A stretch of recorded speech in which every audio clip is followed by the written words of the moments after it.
ಓಂ ಶ್ರೀ ಗುರು ಬಸವಲಿಂಗಾಯ. ಸರ್ವರಿಗೂ ಶರಣ ಶರಣ. ವಿಶ್ವ ಅಥವಾ ಜಗತ್ತು ಬೆಳಕಿನ ಸಾಗರ. ಸ್ವಲ್ಪ ಮಟ್ಟಿಗೆ ಜೀವದ ಸಾಗರ ಅಂತಾನೂ ಹೇಳ್ಬೋದು.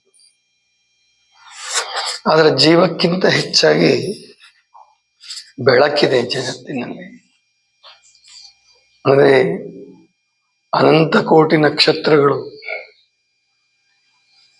ಆ ಅನಂತ ಕೋಟಿ ನಕ್ಷತ್ರಗಳಲ್ಲಿರೋದೆಲ್ಲ ಬೆಳಕು. ಅದು ಬರೀ ಸಾಮಾನ್ಯ ಬೆಳಕಲ್ಲ, ಸುಟ್ಟು ಕರಕಲು ಮಾಡುವಷ್ಟು ಶಾಖ.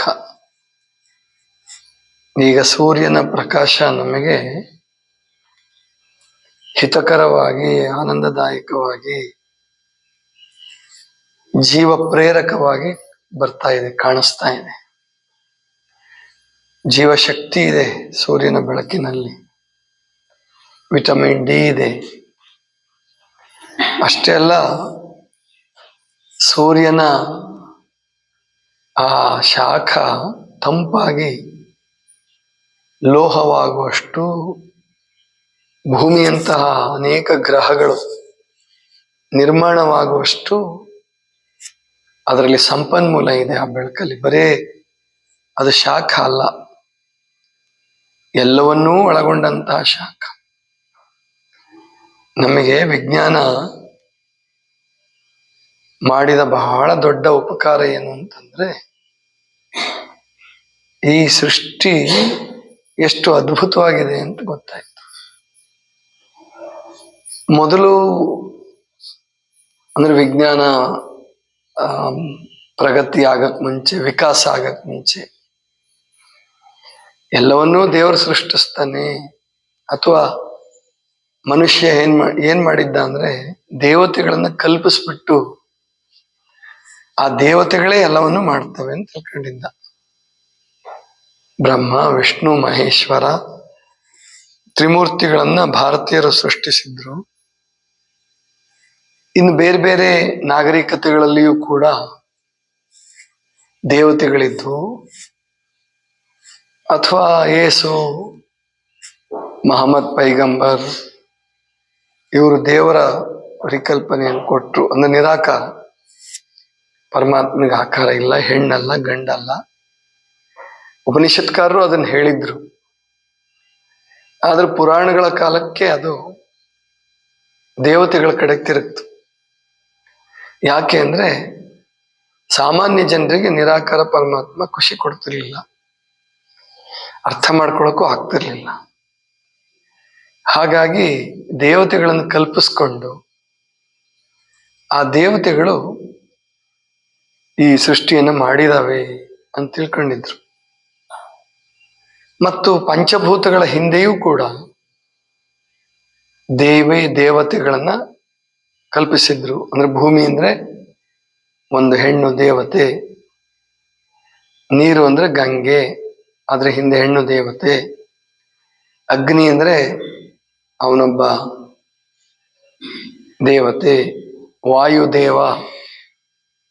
ಇನ್ನು ಆಕಾಶ ಅಂತೂ ಸ್ವರ್ಗ, ಅಲ್ಲಿ ದೇವತೆಗಳು ಓಡಾಡ್ತಾರೆ. ಯಾಕಂದ್ರೆ ಮೋಡಗಳಲ್ಲಿ ಚಿತ್ರಗಳು ಕಾಣಿಸ್ತಾ ಇದ್ವು, ಬೇರೆ ಬೇರೆ ಚಿತ್ತಾರಗಳು ಕಾಣಿಸ್ತಾ ಇದ್ವು. ಅವ್ರನ್ನೆಲ್ಲ ದೇವತೆಗಳು ಅಂತ ಅನ್ಕೊಂಡಿದ್ರು. ಅದ್ರ ಮೇಲೆ ಸುಂದರವಾದ ಕಥೆಗಳನ್ನು ಬರೆದರು. ಮೇಘದೂತದಂತಹ ರಸಿಕ ಕಾವ್ಯ ಕೂಡ ಬಂತು. ಹೀಗೆ ಮಾನವನ ಕಲ್ಪನೆ ಬೇರೆ, ವಾಸ್ತವ ಬೇರೆ. ಕಲ್ಪನೆ ಬೇರೆ, ವಾಸ್ತವ ಬೇರೆ. ವಾಸ್ತವ ಏನಪ್ಪ, ವಿಜ್ಞಾನ ನಮಗೆ ವಾಸ್ತವಿಕತೆಗೆ ತಗೊಂಡು ಬಂತು. ಇಲ್ಲ, ಇವೆಲ್ಲ ಭೂಮಿಯ ಹಿಂದೆ ಯಾವ ದೇವತೆನೂ ಇಲ್ಲ, ಭೂಮಿಯನ್ನ ಆದಿಶೇಷ ಆಗ್ಲಿ ಅಥವಾ ಆನೆಗಳಾಗ್ಲಿ ಹೊತ್ತಿಲ್ಲ. ಭೂಮಿ ತಿರುಗ್ತಾ ಇದೆ, ಆಕಾಶದಲ್ಲಿ ಭೂಮಿ ತಿರುಗ್ತಾ ಇದೆ. ಅದು ತಿರುಗ್ತಾ ಇದೆ ಅಂತಂದ್ರೆ, ಸುತ್ತಾ ಇದೆ ಅಂದ್ರೆ ಹೆಂಗೆಂಗೋ ಅಸ್ತವ್ಯಸ್ತವಾಗಿ ದಿವಸಕ್ಕೊಂಥರ, ಕ್ಷಣಕ್ಕೊಂಥರ ಸುತ್ತಾ ಇಲ್ಲ. ಅದು ತನ್ನ ನಿರ್ದಿಷ್ಟ ಕಕ್ಷೆಯ ಮೇಲೆ ಆರ್ಬಿಟ್, ಅದು ತನ್ನ ಮೈ ಸುತ್ತ ಮತ್ತು ಸೂರ್ಯನ ಸುತ್ತ ಸುತ್ತುತ್ತಾ ಇದೆ ಅಂತ ವಿಜ್ಞಾನ ಹೇಳಿಕೊಡ್ತು. ಇದರಿಂದ ಧರ್ಮಗಳಿಗೆ ಮತ್ತು ನಂಬಿಕೆಗಳಿಗೆ ಪೆಟ್ಟು ಬಿತ್ತು. ಅದು ನಿಜ. ಭಕ್ತಿ ಶೂನ್ಯ ಆಯ್ತು. ಕೆಲವರು ಕಳ್ಕೊಂಡ್ರು, ಇನ್ನು ಕೆಲವರು ತಮ್ಮ ಹಳೆ ನಂಬಿಕೆಗಳನ್ನ ಉಳಿಸ್ಕೊಂಡ್ರು. ಅದು ಭಕ್ತಿ ಕಡಿಮೆನೂ ಮಾಡ್ಕೊಳ್ಳಿಲ್ಲ, ಹೆಚ್ಚು ಮಾಡ್ಕೊಳ್ಳಿಲ್ಲ. ಅವ್ರೇನು ಹೆಚ್ಚು ಮಾಡ್ಕೊಂಡಿಲ್ಲ. ಈ ಪುರಾಣಕಾರರು ಆಮೇಲಿಂದ ದೇವತೆಗಳನ್ನ ನಂಬ್ತಾರಲ್ಲ, ಅವ್ರಿಗೇನು ಸಿಕ್ಕಾಪಟ್ಟೆ ಭಕ್ತಿ ಇದೆ, ಅದರಿಂದ ಆ ದೇವತೆಗಳನ್ನ ಸಾಕ್ಷಾತ್ಕಾರ ಮಾಡ್ಕೊಂಡ್ಬಿಟ್ಟಿದ್ದಾರೆ ಅಂತೇನಿಲ್ಲ. ಸುಮ್ಮನೆ ಸಾಂಪ್ರದಾಯಿಕವಾದ ಭಕ್ತಿ ಇಟ್ಕೊಂಡಿದ್ದಾರೆ ಅಷ್ಟೇ, ಹಬ್ಬಕ್ಕೋಸ್ಕರ. ಗಣಪತಿ, ಸರಸ್ವತಿ, ಲಕ್ಷ್ಮಿ, ಪಾರ್ವತಿ ಇವ್ರನ್ನೆಲ್ಲ ಹಿಂದಿನವ್ರ ಥರನೇ ಇಟ್ಕೊಂಡಿರೋರು ಕೂಡ ಅವ್ರಿಗೋಸ್ಕರ ಜೀವ ಪಣ ತೊಟ್ಟು, ಜೀವ ಇಟ್ಕೊಂಡು ಹಗಲು ರಾತ್ರಿ ನೆನೆಸಿ ಅವ್ರನ್ನ ಚಿತ್ತದಲ್ಲಿ ಅವ್ರನ್ನ ಸಾಕ್ಷಾತ್ಕಾರ ಮಾಡ್ಕೊಂಡವ್ರು ಯಾರು ಇಲ್ಲ. ಬೇಕಾದ್ರೆ ಜಗಳ ಆಡ್ತಾರೆ, ಏನಾದ್ರು ವ್ಯತ್ಯಾಸ ಅಂದ್ರೆ ಬೈದ್ರೆ, ಅಥವಾ ದೇವತೆಗಳ ಬಗ್ಗೆ ಏನಾದ್ರು ಮಾತಾಡಿ ಜಗಳ ಆಡಬಹುದು. ಇನ್ನು ಇವರು ದೇವರು ಅಂತ ಏನು ಕಲ್ಪಿಸ್ಕೊಂಡ್ರಲ್ಲ, ಅಂದ್ರೆ ಅವ್ರ ಬಗ್ಗೆ ಹೇಳಿದ್ರಲ್ಲ, ನಿರಾಕಾರ ಪರಮಾತ್ಮ, ಅವರು ಅಷ್ಟೇ ಆ ಪರಮಾತ್ಮನನ್ನು ಪ್ರಾರ್ಥನೆ ಮಾಡ್ತಾರಷ್ಟೇ. ಇವರು ದಿನಕ್ಕೆ 5 ಸಾರಿ ಮಾಡ್ತಾರೆ ನಮಾಜ್ ಅಂತ ಹೇಳಿ. ಅವರು ಬೆಳಗ್ಗೆ 5 ಗಂಟೆಗೆ ಬೆಲ್ ಬಾರಿಸ್ತಾರೆ ಚರ್ಚಲ್ಲಿ, ಅಥವಾ ಭಾನುವಾರ ಒಂದಷ್ಟು ಭಕ್ತಿ ಗೀತೆಗಳನ್ನು ಹಾಡಿ ಎಲ್ಲರೂ ಸೇರ್ಕೊಂಡು ಗಾಡ್, ಅಲ್ಲಿ ಗಾಡೆಸ್ ಇಲ್ಲ, ಅವರಲ್ಲಿ ದೇವತೆಗಳಿಲ್ಲ. ಹಿಂದೆ ಇದ್ದು ಅವರ ಸಂಸ್ಕೃತಿಯಲ್ಲೂ ಕೂಡ, ಗ್ರೀಕ್, ರೋಮ್, ಈಜಿಪ್ಟ್ ಅಲ್ಲೆಲ್ಲ ದೇವತೆಗಳ ಕಲ್ಪನೆ ಇತ್ತು. ಎಲ್ಲರಿಗೂ ಈಗ ಏನಾಗಿದೆ, ವಿಜ್ಞಾನದ ಸಾಧನೆಗಳನ್ನು ಬಳಸ್ಕೊಳ್ತಾರೆ. ಟಿವಿ ಎಲ್ರಿಗೂ ಬೇಕು, ಧಾರಾವಾಹಿ ಎಲ್ರಿಗೂ ಬೇಕು. ಹಾಗಾದ್ರೆ ಕಲ್ಪಿತ ದೇವತೆಗಳು ಏನಕ್ಕೆ ಬೇಕು ಅಂದ್ರೆ ಜಗಳ ಆಡಕ್ ಬೇಕು, ಅಥವಾ ಹಬ್ಬ ಮಾಡಕ್ ಬೇಕು.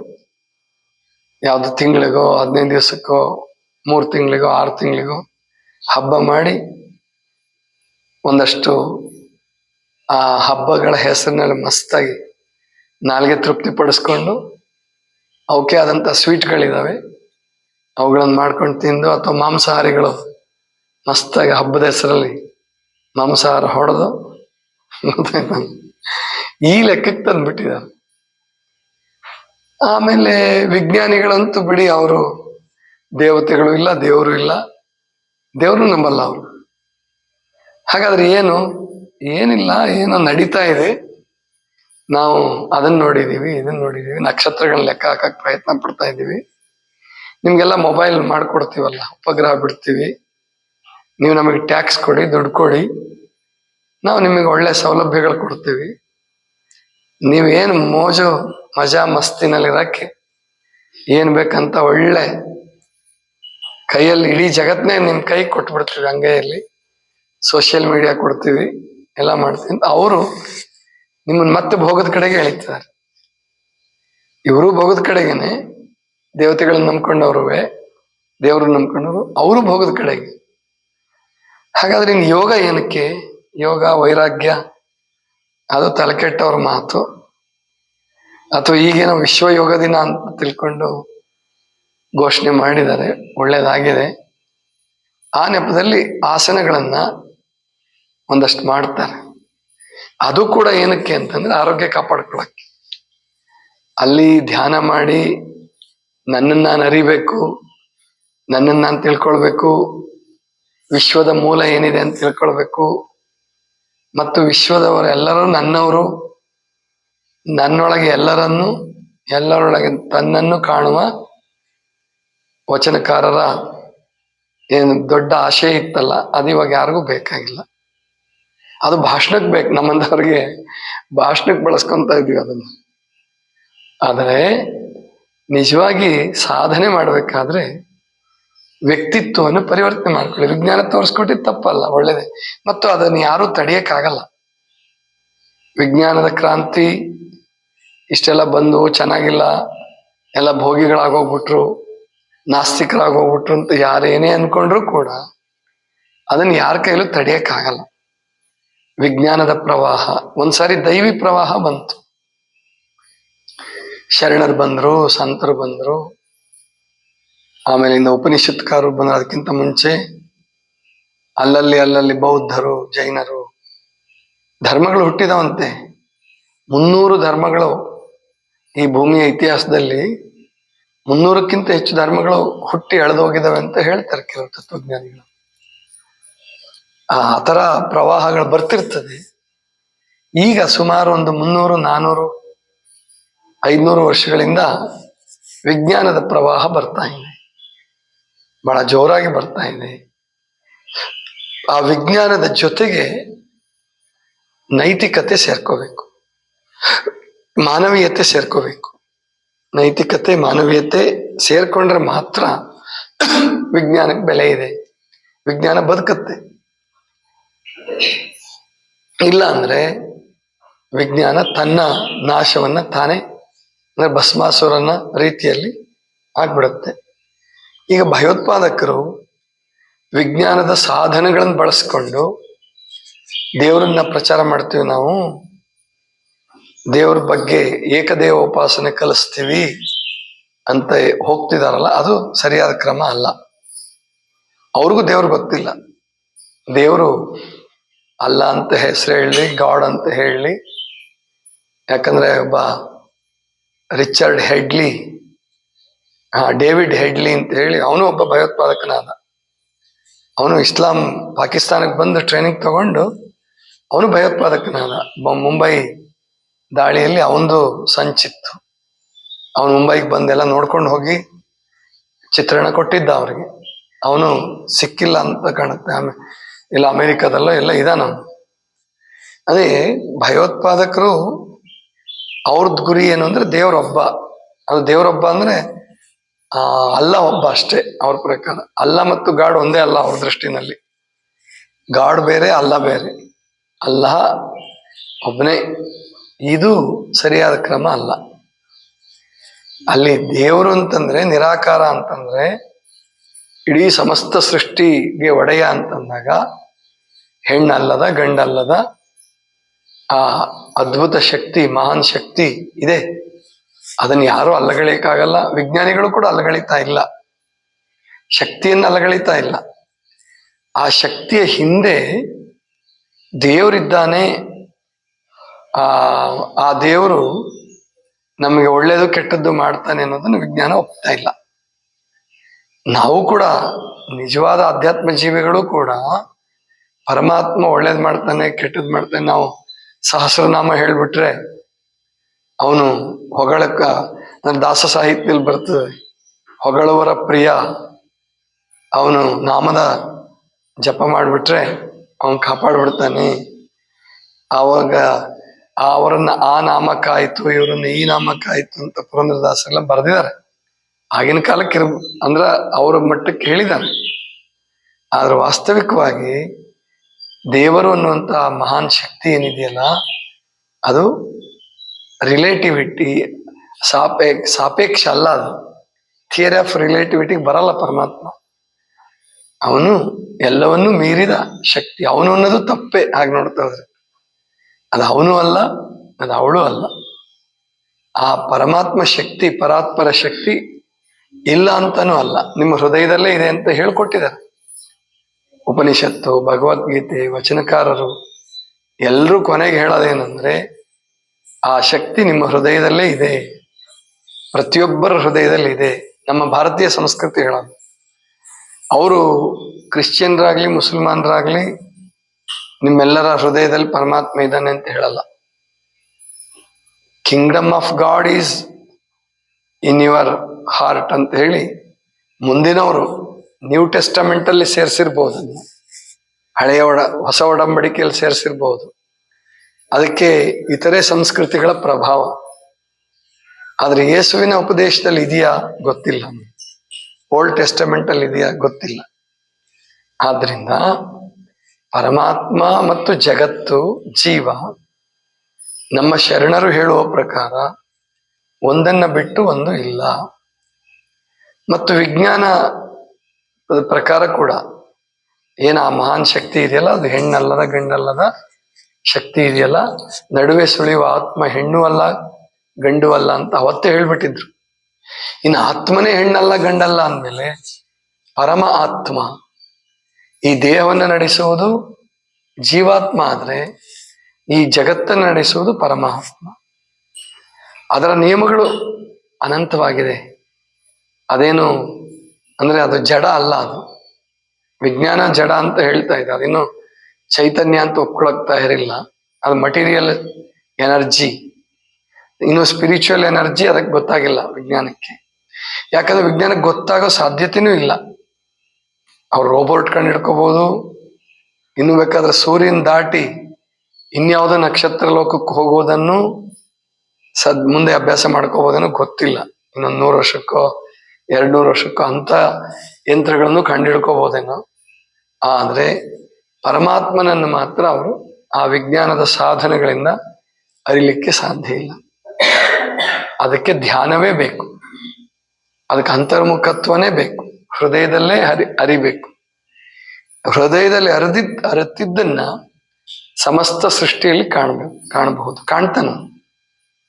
ಅದು ಎಲ್ಲಾ ಶರಣರು, ಸಂತರು, ಮಹಾತ್ಮರು, ದಾಸರು, ದೇವತೆಗಳನ್ನು ಆರಾಧಿಸೋರು ಕೂಡ ಕೊನೆಗೆ ಧ್ಯಾನ ಮಾಡ್ತಾ ಮಾಡ್ತಾ ತಮ್ಮ ಹೃದಯದಲ್ಲಿ ಆ ಪರಾತ್ಪರ ಶಕ್ತಿಯನ್ನ ಕಂಡ್ರು. ಆವಾಗ ಸಮಸ್ತರಲ್ಲಿಯೂ ದೇವರನ್ನು ಕಂಡ್ರು.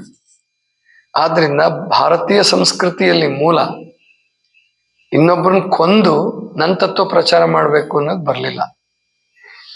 ತಾತ್ವಿಕ ಭಿನ್ನಾಭಿಪ್ರಾಯಗಳಿದ್ದು, ಇವರಲ್ಲೂ ಚಿಂತನೆ ಮಾಡ್ತಿದ್ರು, ಜಿಜ್ಞಾಸೆ ಮಾಡ್ತಿದ್ರು, ಜಗಳ ಆಡ್ತಿದ್ರು. ಆದ್ರೆ ಬಡಿದಾಡೋಷ್ಟು ಕೊಲ್ಲುವಷ್ಟು ಜಗಳ ಮಾಡ್ತಿರ್ಲಿಲ್ಲ ಅಧ್ಯಾತ್ಮ ಜೀವಿಗಳು. ರಾಜರುಗಳು ಅದನ್ನ ಮಾಡ್ತಿದ್ರು, ಯಾಕಂದ್ರೆ ಅವ್ರ ಹತ್ರ ಸೈನ್ಯ ಇರ್ತಿತ್ತಲ್ಲ, ಅದಕ್ಕೆ ಅವ್ರು ಹೊಡೆದಾಡ್ತಿದ್ರು, ಬಡ್ದಾಡ್ತಿದ್ರು, ನಮ್ದೇ ಶ್ರೇಷ್ಠ ಅಂತಿದ್ರು. ಆದ್ರೆ ಅಧ್ಯಾತ್ಮ ಜೀವಿಗಳು ಭಾರತೀಯರು ಅವರು ಇಲ್ಲಪ್ಪ, ಧ್ಯಾನದಲ್ಲಿ ಯಾರು ಕಂಡುಕೊಂಡ್ರು, ಸಮಾಧಿ ಸ್ಥಿತಿಯಲ್ಲಿ ಯಾರು ಕಂಡುಕೊಂಡ್ರು, ಅವರು ಸಕಲರಲ್ಲಿಯೂ ಅದೇ ಚೈತನ್ಯ ಇದೆ. ಬರೇ ಒಳ್ಳೆಯವರಲ್ಲ, ಪಾಪಿಗಳಲ್ಲೂ ಕೂಡ ಆ ಚೈತನ್ಯವೇ ಇದೆ. ಭಯೋತ್ಪಾದಕರಲ್ಲೂ ಆ ಚೈತನ್ಯ ಇದೆ, ಕೊಲೆಗಡುಕರಲ್ಲೂ ಆ ಚೈತನ್ಯ ಇದೆ ಅಂತ ಕಂಡುಕೊಂಡು ತಮ್ಮನ್ನ ಕೊಲ್ಲೋದಕ್ಕೆ ಬಂದಂಥವರನ್ನು ಕ್ಷಮಿಸಿ ಅವರು ದೇವರನ್ನಾಗಿ ಅವರನ್ನ ಶರಣರನ್ನಾಗಿ ಮಾಡಿದರು. ಇದು ಯಾವಾಗ ಸಾಧ್ಯ ಅಂದ್ರೆ ನಮ್ಮೊಳಗೆ ಇಳಿದಾಗ. ಅದಕ್ಕೆ ಈ ಪ್ರಾರ್ಥನೆ, ಜಪ, ಧ್ಯಾನ ಇದೆಲ್ಲ ಯಾಕಪ್ಪ ಇರಬೇಕು ಅಂದ್ರೆ ಲೌಕಿಕ ಸಾಧನೆಗಳನ್ನು ಹೆಚ್ಚು ಮಾಡಕ್ಕಲ್ಲ.